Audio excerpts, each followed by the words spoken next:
Resserrer les bornes principales de la frontière Congo-Cameroun et densifier les bornes de cette frontière, tels sont entre autres points qui ont meublé les échanges entre le ministre délégué auprès du ministre de l'Intérieur et de la décentralisation, Charles Ngafomo, et les autorités camerounaises.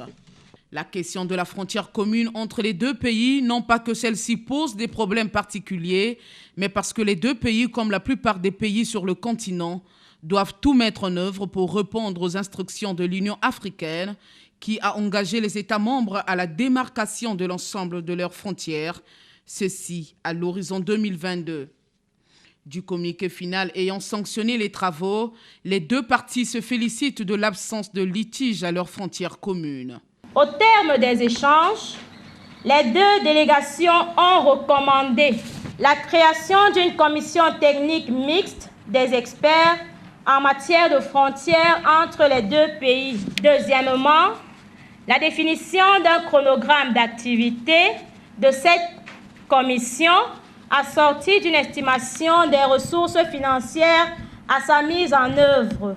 La partie congolaise, quant à elle, a émis le vœu de voir aboutir toutes les recommandations ayant sanctionné les travaux. Nous avons constaté qu'entre la République du Cameroun et la République du Congo, il n'y a pas de litige frontalier connu, il n'y en a pas. Mais nos frontières ont été définies par un traité franco-allemand de 1908 et il y a des bornes qui ont été posées le long de la frontière. Certaines de ces bornes ont été détruites par le temps. Donc nous avons la mission de pouvoir mieux démarquer notre frontière en densifiant les bornes intermédiaires. À l'issue de cette rencontre, le ministre camerounais de l'administration territoriale, Paul Atangandji, a annoncé la disponibilité des autorités camerounaises à tout mettre en œuvre dans le processus de préservation de cette bonne ambiance de coopération entre les deux pays.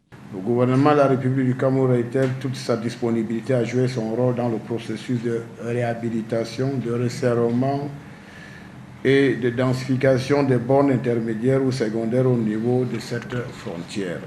Dans cette veine, le projet d'accord que vous avez soumis à notre appréciation fera l'objet d'un examen minutieux et diligent.